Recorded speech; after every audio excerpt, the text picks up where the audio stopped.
This is NewsDesk. Thanks for tuning in. I'm your host, Jason Miller, here today with Dr. David Summers, director of the Summers Institute of Foreign Affairs. We're going to be doing the first half of the show, the news like usual, but stay tuned because we have a very interesting guest for the second half of the show. We have Jackie Steinhauer from Aerial Bliss Dance Studio, who will be demonstrating pole fitness, a new form of exercise that is catching on. All right, so David, let's start with Syria, continuing war there in Syria. This from CNN. The rebels pushed to grab territory around Aleppo on Monday, and as fighting raged within the northern city. The Free Syrian Army were using tanks they confiscated from the Syrian army to shell the airbase just outside of town. The rebels also secured control of the main highway that links Turkey with Aleppo. Aleppo's the largest city. It's the largest city in the commercial. I didn't know that. I thought capital. Damascus was the largest. But It's the capital. Aleppo is a bit larger because it is really the center for commercial activity. Well, how are the rebels doing? What's going on over there now? Well, it's very hard to say how they're doing strategically, but they're doing great on the international public relations level. I think that almost everybody now has some kind of sympathy for the rebels, and that they're taking a big pounding by the Syrian, huge military assault upon them. Jet airplanes, can you imagine, being used to bombard their locations. It's pretty nasty stuff. How long the Assad government is going to continue this, is able to continue this, has to do with defections. And they say that there are significant defections already from the government. If major defections take place, especially amongst the Alawite community, I think the government is finished. But on the other hand, if the army remains loyal and the Alawites, I guess they're in sufficient leadership positions to maintain control, this is going to go on for many months. Well, the Syrian government, Assad's government, has some important allies. It has Russia, it has China, it has Lebanon. Iran. And Iran, of course. But it has Lebanon, it has Hezbollah, but they control Lebanon. So he has a lot of regional help. Yes, but as...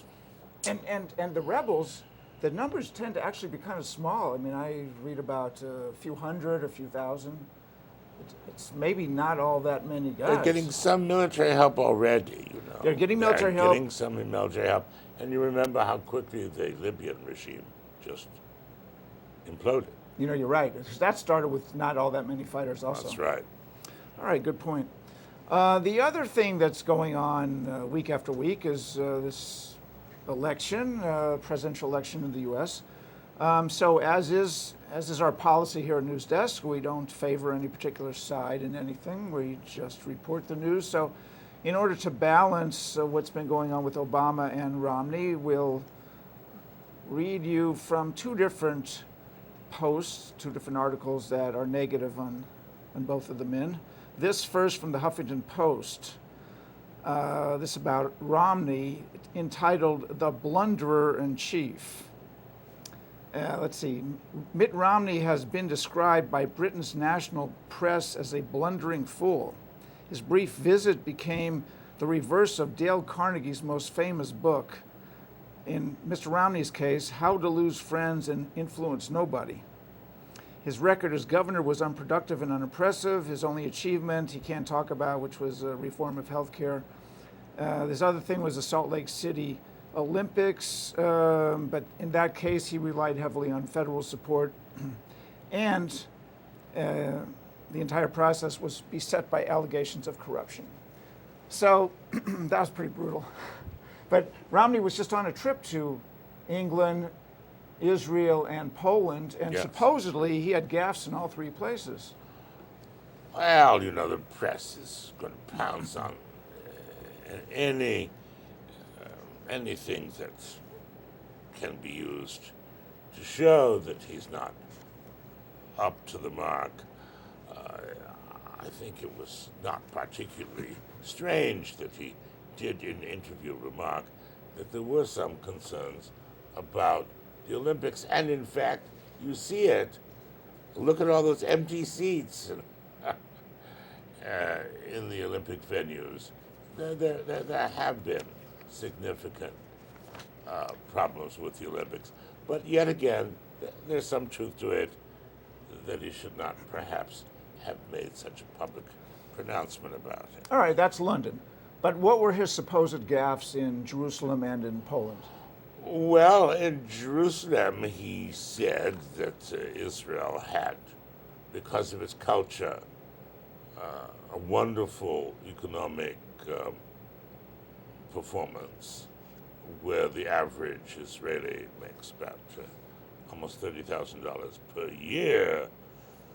And that's certainly not the case amongst the Palestinians, who he says don't have a commercial culture.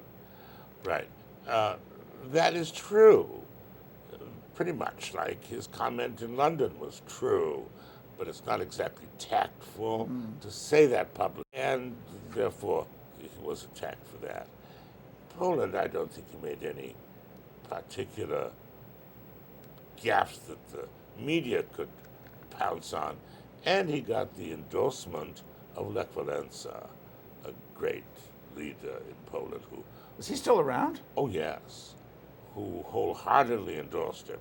And of course, that's pretty important. Is he still a big figure in Poland? Very important guy? He is a big figure internationally. Mind you, he did Wow. win the Nobel Prize Very good. and was responsible to a large extent for the collapse of Polish communism. All right, very good. All right, now let's go the other side. Now, this is from U.S. News. Under Obama, the new American dream is a job.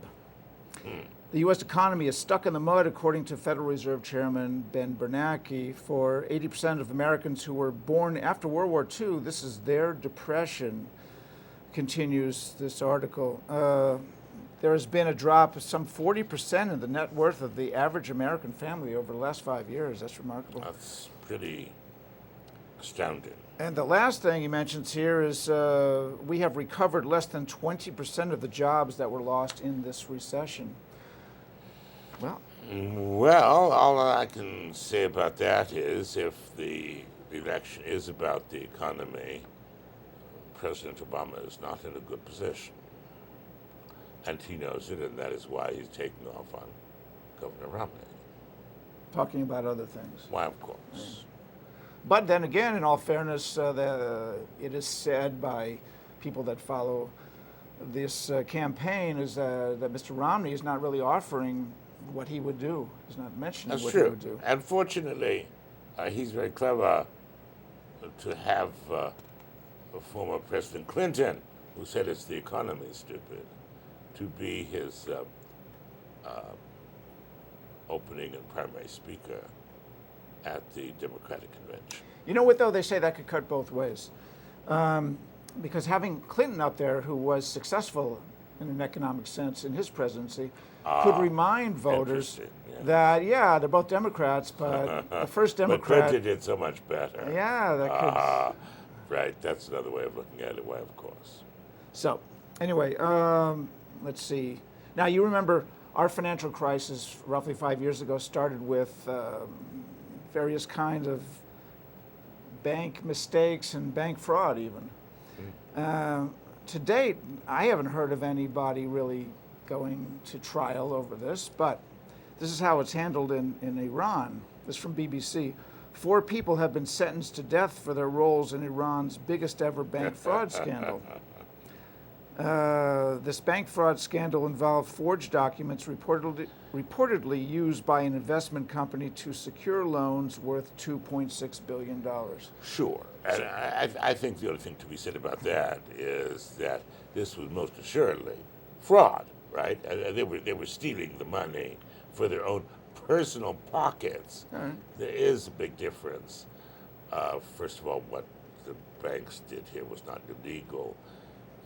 That's number one. And number two, it did not appear that they were stealing for their own personal pockets. All right, that's a good point. It may have been more of an incompetence thing than.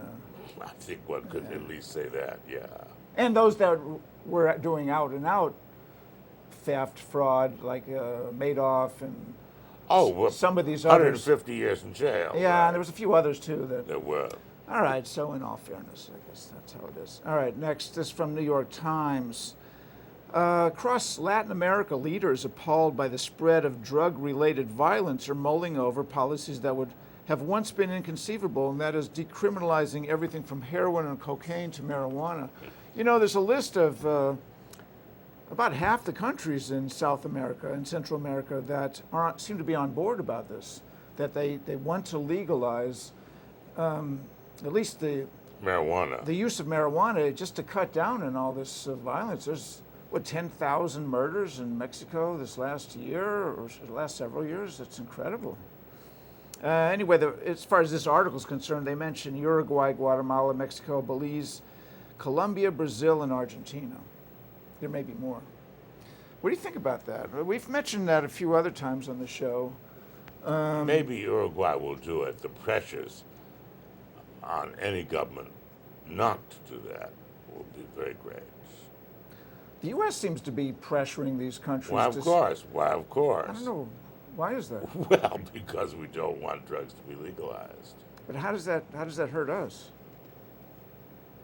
We have the same number of buyers of whatever drugs. Well, I suppose the theory is, of course, that once countries begin to legalize, then that will spread to the United States, and we might even have that here, which is a major fear because, according to many, that will be a very unhealthy thing to happen. All right, here we are. We're here today with Tom of Janesville Jump Machine. Right. Hi, Tom. Hi. All right, now, Janesville Jump Machine, you supply various party items for children's parties generally. Right. 3 different items now. I have like 6 bounce houses, 1 big splash dunk tank which hooks up to your garden hose, and now the pony hops is the latest thing I have. And here it is right here. That's the pony hop. Now, Katie's been nice enough to volunteer. It's ordinarily kids, but it can be adults. There's 3 sizes, small, medium, large, up to adults, and I generally set up a racing lane in your yard or wherever you're at, if it's at a church function, just whatever. So there's immediately something for you to do, not just bump into a tree. All right. Now tell us, it's mostly for kids, but this could be used for adults. Yes, absolutely. An adult drinking party, for example, Sure. which we've talked about in the past. Right. You set up 4 lanes, Uh-huh. and they race Right. and drink Yeah. and have a good time On grass, yeah. on grass. Right. All right. So how does somebody get in touch with you if they have an interest in this? Okay, they just call me at 608-359-7107. You can go on my website, jjmachines.com, and look at all the pictures of everything there. And just call me to make an appointment. All right, fantastic. Katie, please, one more time. That's it. You got it. All right. Thanks for being with us, Tom. Thank you. And back to our show. Now this is interesting. This is from The Guardian.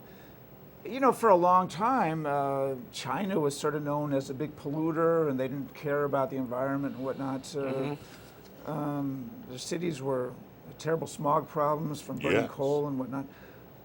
What's really going on over there is interesting. Officials in eastern China have canceled a planned industrial waste pipeline project after 1,000 demonstrators occupied a government office, overturned cars, destroyed computers, and beat police officers. The demonstration was the latest in a string of protests sparked by fears of environmental degradation. It's the second industrial project canceled in a month. Chinese government has vowed to clean up China's skies and waterways.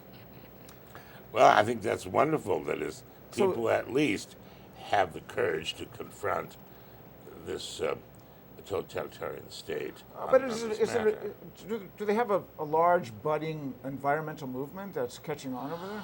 Well, they have a large budding middle class, and the large budding middle class is now saying, look, we have a better standard of living, but if we can't breathe decent air, that's just unacceptable. And they are putting a lot of pressure on the government to stop pollution, right? And the government feels that they may have to give in from time to time.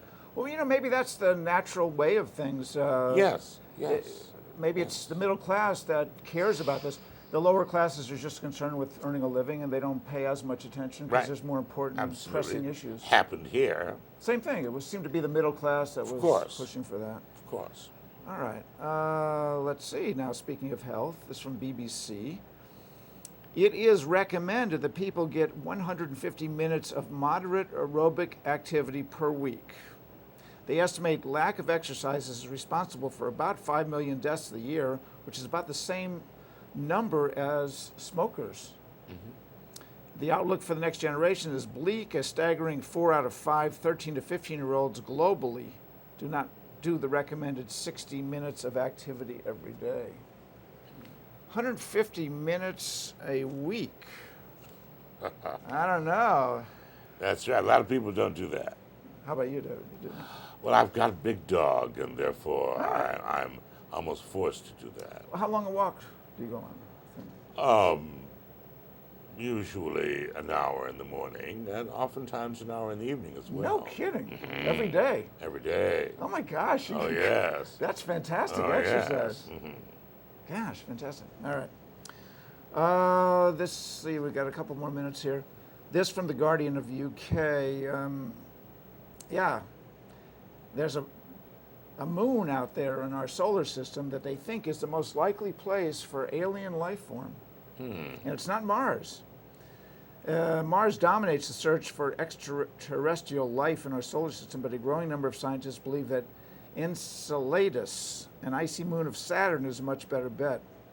The little moon not only has an atmosphere, they don't mention what's in it, but I assume oxygen, not methane or And something. water. Yeah, it's got water, but it's also got geysers of water that are erupting from its surface that contain organic compounds. So it's got liquid water, organic material, and it has a source of heat. It's a distance from the sun, so it's not getting the warmth that we get, Right. but it makes its own heat in the underground. So, NASA gets its act together sometime in the near future. Perhaps we can go there. wouldn't that be interesting? All right, the last article here. Now, there's a problem with bacteria keep finding ways to evade them. So there's more and more bacteria that are not able to be killed Sure. by antibiotics. They're resistant. This from ABC News. Researchers from Monash University in Melbourne, Australia, along with Rockefeller University and the University of Maryland, have spent the last 6 years studying a structure of a viral protein called Pli-C. They've discovered the protein as a powerful antibacterial killing machine and say that discovering what it looks like and how it attacks bacteria is a major step forward to developing alternatives to antibiotics. So That's a wonderful thing, especially for those of us in advanced countries that have received antibiotics for many years, and our resistance to more antibiotics is really quite high. So if they have an alternative, that will do us a lot of good. all right, well, that's good news. It seems like so. That's the end of our show. It's an abbreviated news show today because of our special guest.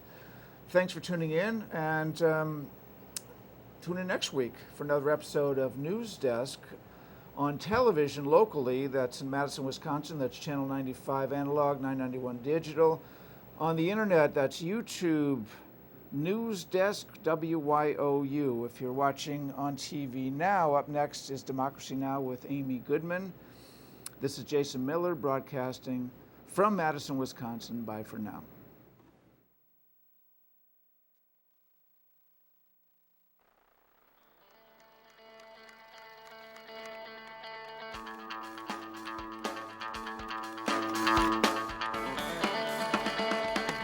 All right, we're back. We're back. We're here with Jackie Steinhauer of Aerial Bliss Dance Studio, who will be demonstrating pole fitness. This is a new cutting-edge exercise program that's gaining a lot of popularity now. Tell us something about this. Pole dancing really originated much earlier in the early 1900s. Circus performers used to use the poles in the tents to do tricks around, and eventually that moved from the circus into clubs, and then it moved from clubs, where it still exists, into more of a fitness arena as well. So I take it that, for lack of a better term, middle class women mostly, I take it, have taken this to be their new popular exercise form? Yeah. Now, let me ask you something. I've had a variety of women I've taught, from teenagers to women in their 60s, and a few men. Okay. Here's the thing, though. Now, for sure, upper body is covered. It's great for upper body, but what does it do as far as aerobic conditioning? It depends on where you take pole dancing. A lot of times it's not that aerobic, it's more upper body, but you can get a really good aerobic workout as well if you each have your own pole and you're continually moving. So oh yeah, that's a good point. So in class, do you have many different poles, one pole for each exerciser? In my studio, we have 3 poles right now, so sometimes people have to double up. There's never more than 2 people to a pole, but a lot of our classes are really small and people all have their own.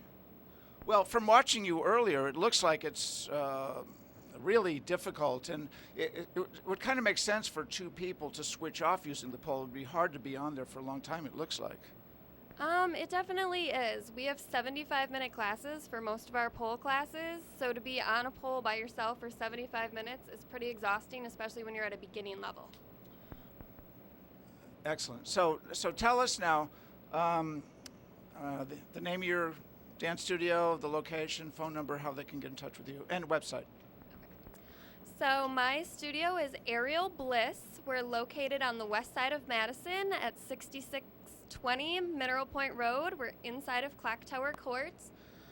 Our website is www.aerialbliss.com. It's AERIALBLISS.com.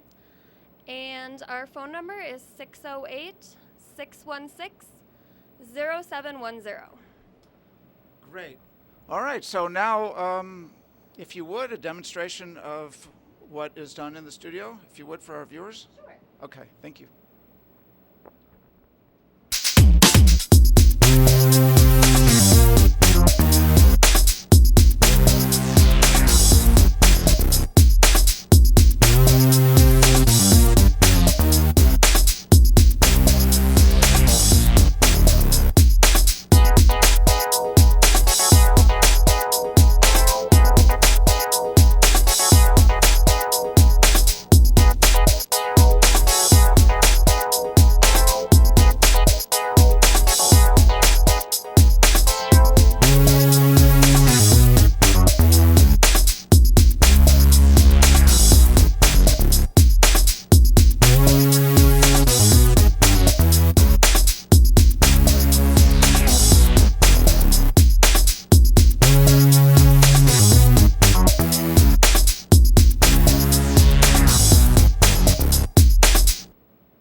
Well, thank you, Jackie. That was really great. Now, let me ask you a few more questions before you go. Tell us what common injuries there are. The most common injuries for people in pole dancing are bruises and what we call pole burns, similar to getting a rug burn, but from the pole. All right, and also before you mentioned off camera that there's also a magazine you were talking about. Tell us about both of that. So there's a magazine called Pole Spin Magazine that talks about all things pole dancing. It comes out 4 times a year. And the current issue is dedicated to the men of pole dancing. While not as popular among men as women, there are some pretty fantastic men out there pole dancing. So Jackie, how long have you been doing this, and how did you get involved in pole? Wait, it's another term. Pole fitness. Pole fitness. That's right. I first learned about pole fitness as an exercise form when I was in college. There was an article in a magazine I was reading, and I tried to find classes around Madison, and there weren't any at the time. And then I was reminded of it again in 2008, and I was able to find classes in 2008 and started taking them. I progressed pretty quickly, and I ended up teaching where I had been taking classes. And in October 2010, I decided to open my own studio. Excellent. Well, how's it going? How many students roughly? We have about 300 students in our database that have come at some point over the last 2 years that we've been open. I'm shocked. I had no idea. I thought it would a handful of people. That is really popular. Oh my gosh. Yoga and other kinds of exercise classes like jazzercise and whatnot. A popular studio might have 10, 20 people. 300 people. That's remarkable.